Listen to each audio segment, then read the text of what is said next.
Hi, good morning, everybody. We have Mr. Rajiv Bhatia, and I would like to welcome you, sir, for an exclusive interview with Human Capital today. I'm Neha Jain. I'm the managing partner for Human Capital.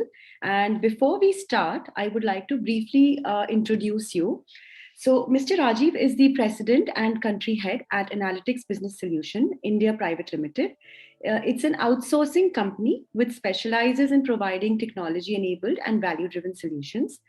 Mr. Rajiv has over 35 years of experience and he's handled delivery and leadership roles in multiple companies across various business segments.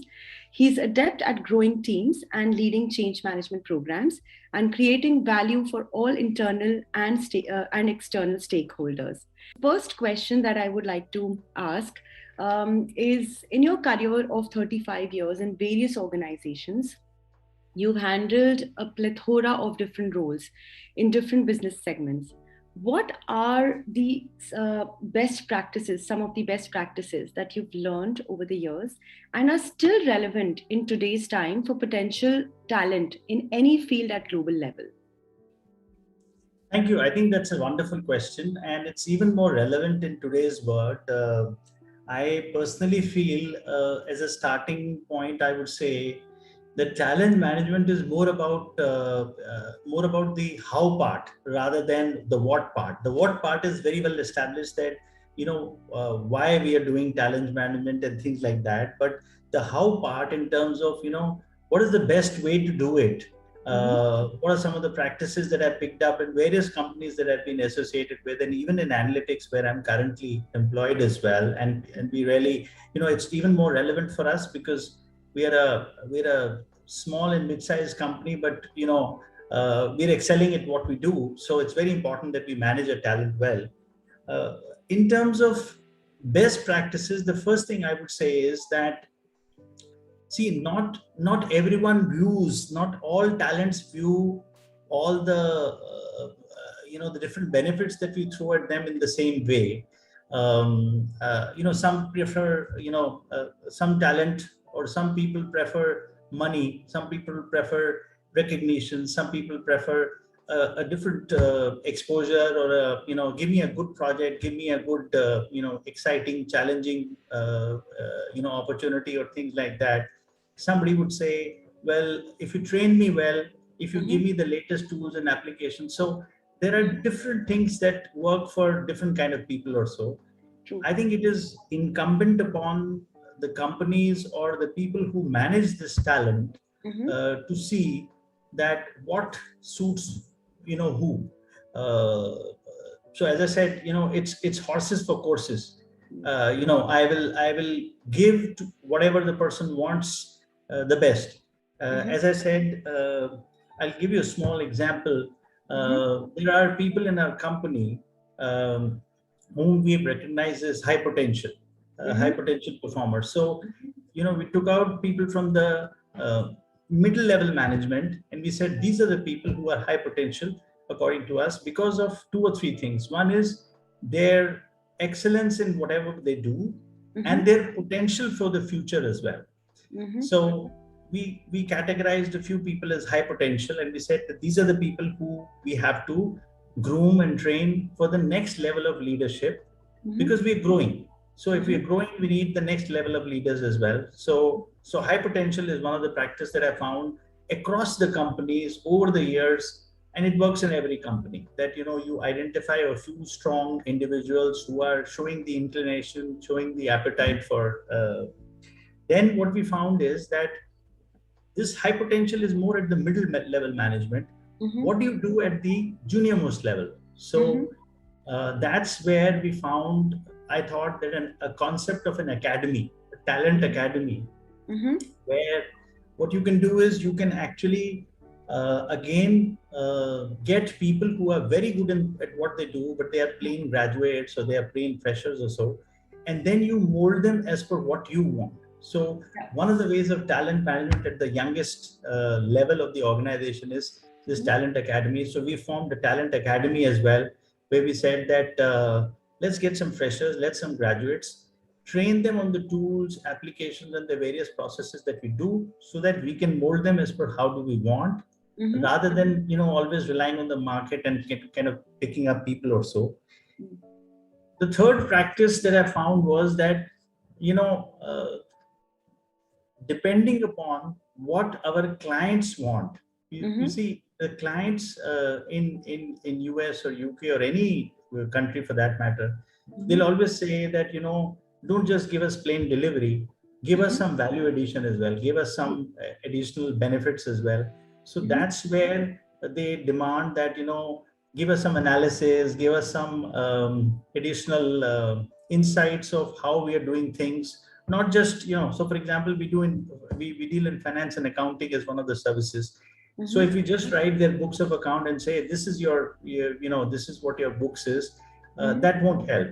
We have to give them some insight as well as to how is their overall operations looking and things like that. Now, that's where we try and find out from our clients as to what is it that they want to look into. And then we feed that back in terms of how we groom our talent to, so we call it a virtuous cycle. Right. It's a virtuous cycle. Yeah. So you tell me as a client what you want. I will build those skill set in my team because that will enable me to serve you well. So I found that this practice of virtuous cycle works a lot, and that's across the companies that I've seen. I remember that long years back, we had started a concept called talent college within the company. So what we're saying is that for every role, let us identify some skills and capabilities and competencies, and then see that, is my current level of population able to handle that or not. So, for example, if I have an accounting team leader who knows very good in terms of accounts and all, but his communication skills are not good or his soft skills are not good.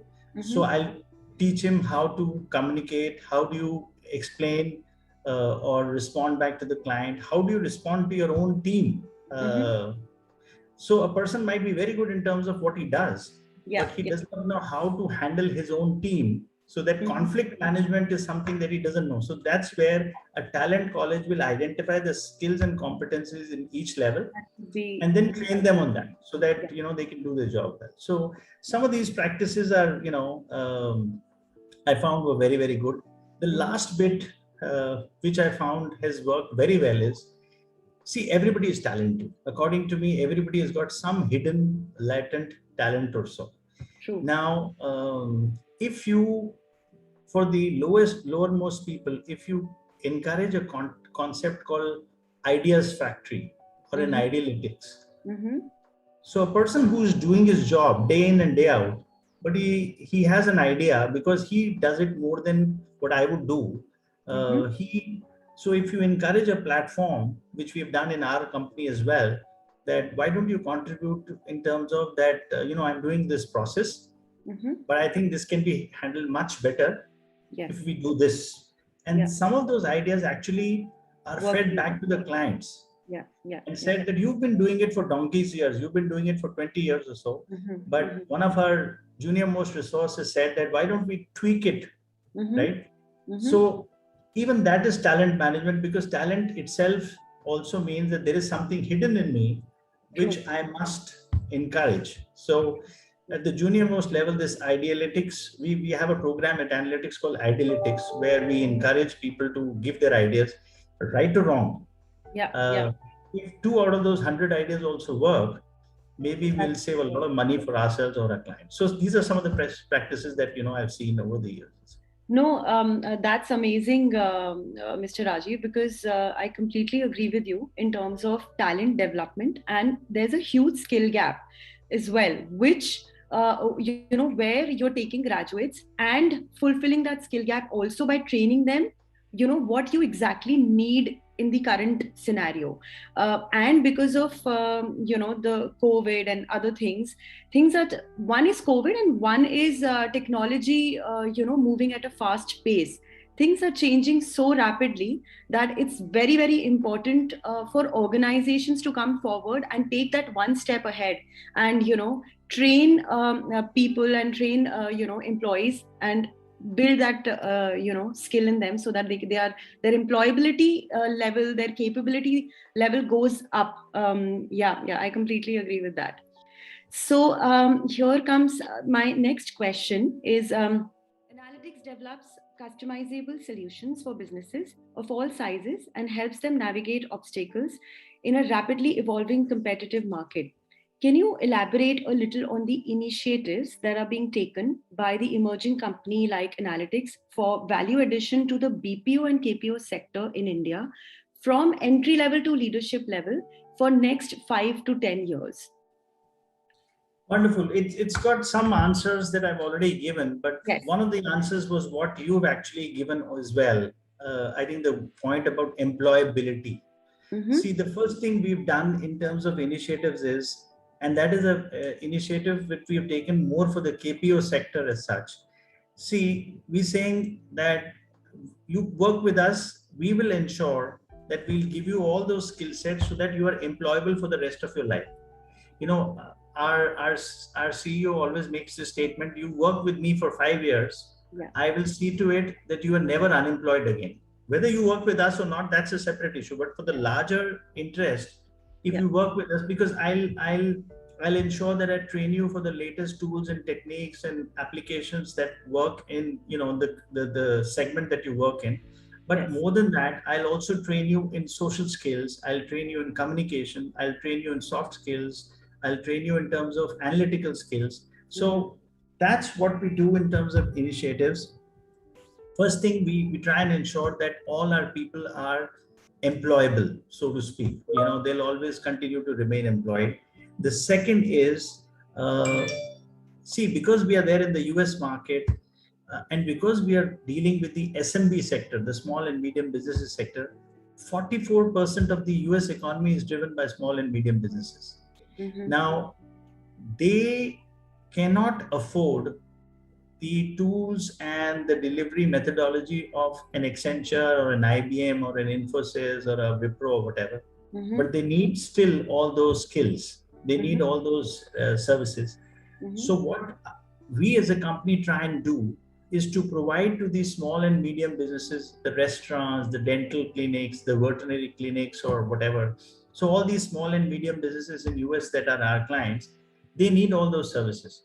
Now, to provide them those needs and services, what we do is we say, okay, we will give you very sharp and focused knowledge. So there are applications which are very dedicated to providing those things. So what we do in terms of initiatives is we train all our employees on some of those applications. Now, he may or may not require it for his immediate delivery, but he will require it 2 years down the line or so. So the intention is that he knows the tools of the trade, and he can go back to his client and say, well, why don't you use this? So the client says, I've got no clue in terms of how do I handle it. But that's where the training part comes in picture. Right. Where you're training employees. The third, as I said, is high potential managers. So we have this program of high potential managers. The Analytics Training Academy is another one.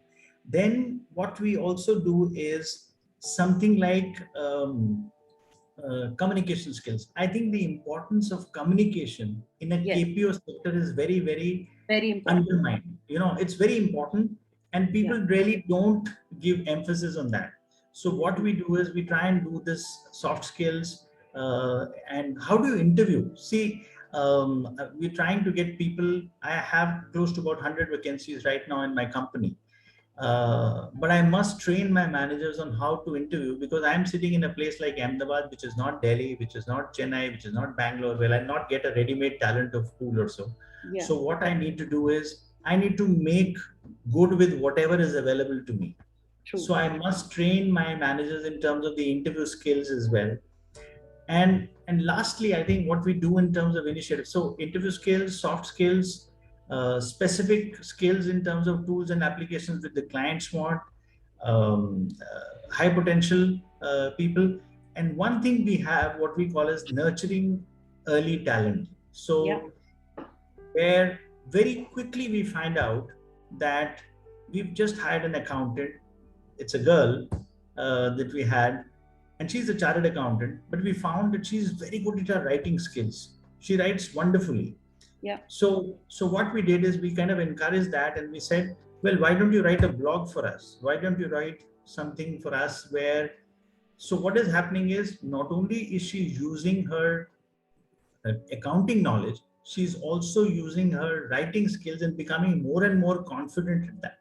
Yeah. So for the last 4 employee newsletters, she's been constantly contributing, and she's much more confident than what she was when she started or so. So some of these initiatives are basically to ensure that at all levels, at the senior leadership level. You also asked about the senior leadership level. Yeah. See, they are experts in their field. They're about 20 years, 25 years of experience or so. But one of the things that we realize is what got you here won't get you there. So for example, somebody like me also, we need scaling up. Today I am X size of the organization. Tomorrow I might be X plus 500 or X plus 1000 or so in a year's time or so. So am I equipped to handle that increased scale of work?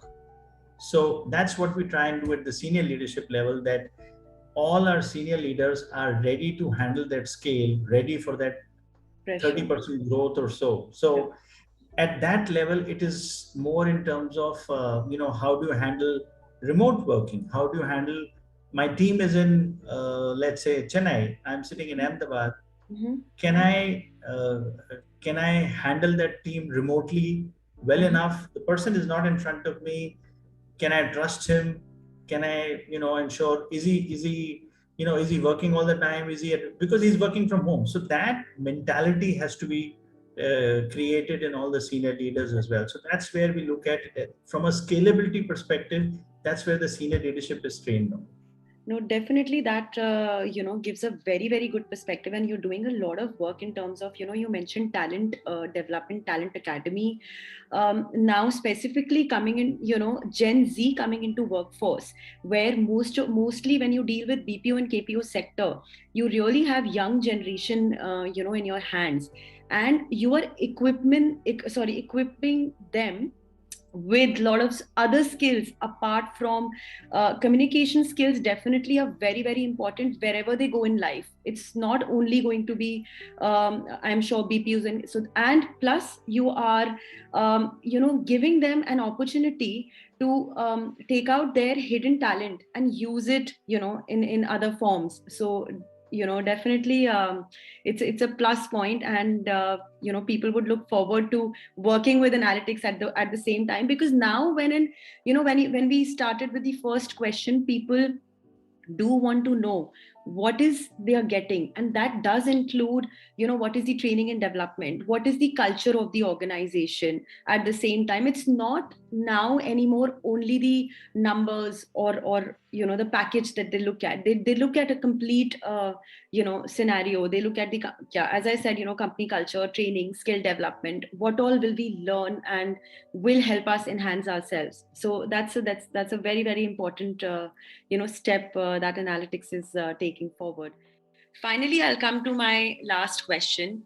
With COVID-19, taking a huge toll across all the sectors and across all the industries, what are the steps that has been taken by Analytix as a company, where you had to, so apart from lockdowns, and where there were lockdowns in the US also, and there were lockdowns in India as well. So what are the steps that Analytix took as a company?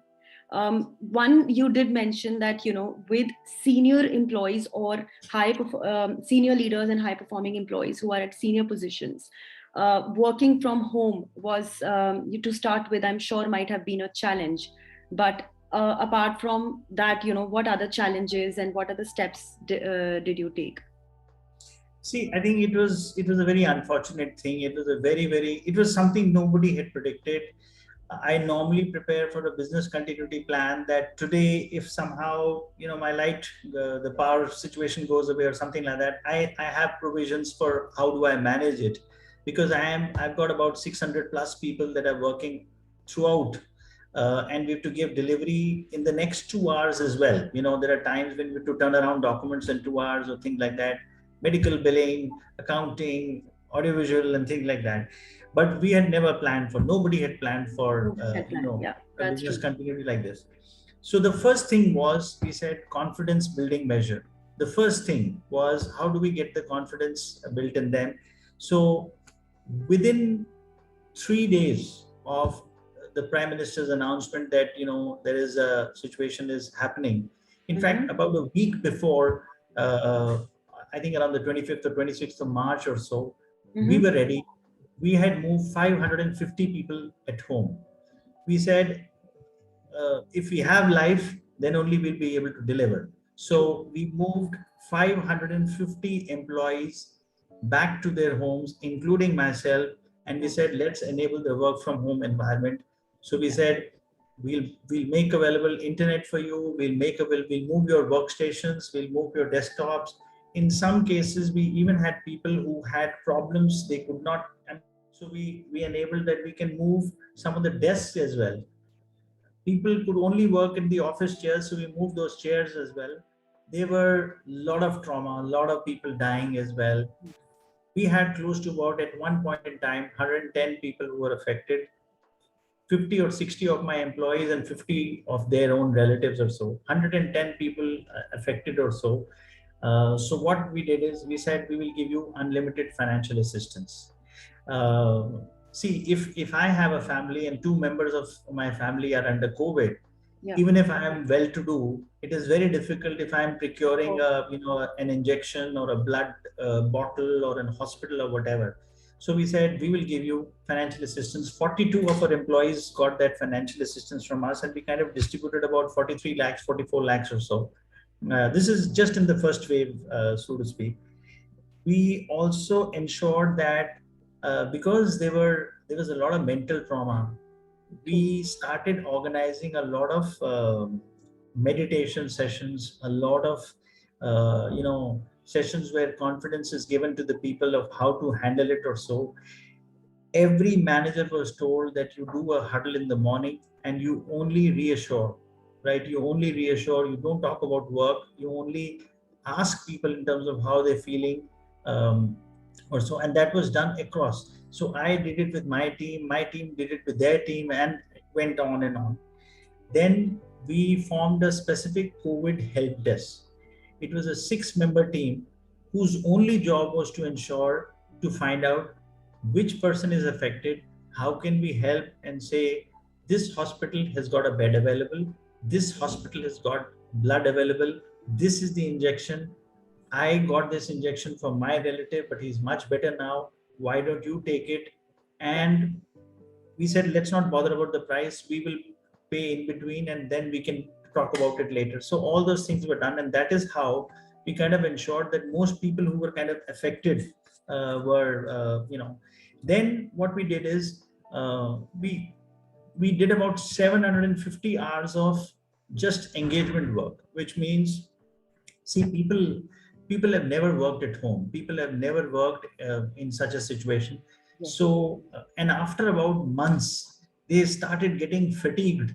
uh, See, I have a come in time and I have a going out time when I come to office, but I Yes. have no come in time and no go out time when I work from home. So I remember myself, I used to open up my laptop at about 9 o'clock in the morning, and even at 11, because you could get an email or a call where somebody is impacted or somebody is affected also. So we did about 752 hours of engagement where our HR continuously talked about these various sessions of, don't panic, don't worry. This is what you can do in terms of your hygiene. This is what you do in terms of, making them aware as to how they could have that, mental strength element built in also. What we did at that time initially was also that we started encouraging people in our company to walk. We tied up with an online app Yeah. where the more you walk, the more Yeah. you donate some money to for some noble cause. Yeah. And we started flashing that, saying that today, Satish, our CEO, walked for about 10,000 steps, and he raised about 72 rupees for that. Rajiv walked for about, let's say 5,000 steps, he raised about 28 rupees. And that was circulated across. And that motivated a lot of people. And we donated about 2.87 lakhs for just from that app itself to this thing. Uh, then, as I said, this COVID help desk that we had was 24 by 7. So anybody could call those 5 or 6 people and, kind of say, oh, my XYZ is not getting well or things like that. Then that was just in the first wave. The second wave, when we realized that this is much more severe, we didn't want people to feel perturbed that, I've just come out of COVID. I've used about 20 days of my leave and I only had 20 days, right? 20 days. Now, only God forbid if I get affected, then I'll use it.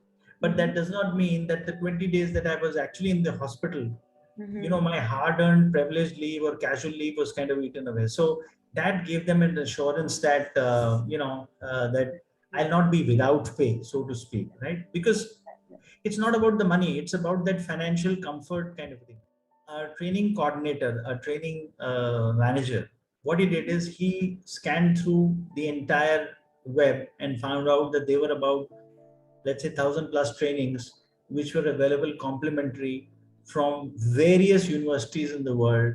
Yeah. I could do project management, I could do financial management, I could do communication management. So those kind of things. And we said these are free. So go ahead and enroll yourself. And I did about 7 trainings, and every time it was highlighted within, a lot of people said, oh, if Rajiv is doing it, let me also go ahead and enroll for this thing. So it was a kind of a diversion, but those were some of the things that we kind of did in terms of. So I would say, apart from hospitalization, whether it was financial assistance or this COVID help desk, I mean, I've seen people run around for injections for somebody else. Yes. So that's where the team has helped really. So that's amazing. That's really amazing. And so thank you so much, Mr. Rajiv, for today's session.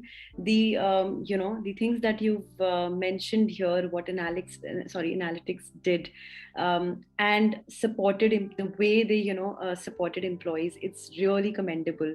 So I can only imagine what people have gone through. And when an employer is by their side, it just makes a lot of difference in terms of handling things. One is family is always there, but even in the back of your mind, you do have that worry that what am I going to do with my job? I can't take so many leaves. So definitely, yes, when you are telling them that don't worry, first resolve the COVID issue first, because that's more important, and then we can work latter things out probably later. So yes, it does help a lot. Just 2 more facts which I wanted to say. We didn't lay off one single person. Wow. One single person was not laid off. And secondly, our employee referral percentage was, let's say, at about 40-45% before COVID. After COVID, it's about 55-60%, which means more and more employees are confident that this is a place where I can refer a friend or a family or something. That's amazing. That's amazing. Thank you so much today. We really had a nice conversation. I hope you enjoyed too. Yes, it was a lovely conversation, and I mean, good to know that you kind of empathize on what all did we do. No, thank you. I mean, the things that you're doing currently are amazing. In terms of specifically, as you said, training from the junior roles to the senior role, and you do have a talent academy. You're managing the skill gap. Everything is taken care of. That's amazing. And specifically working on communication skills of employees, that's very important. And once a person learns those communication skills, it's not only going to be used on at Analytix. They can be used further in his on his or her life, or further in any role they do. So yes. Thank you so much. Thank you very much. It's been a pleasure talking to you. Yeah, same to you. Thank you.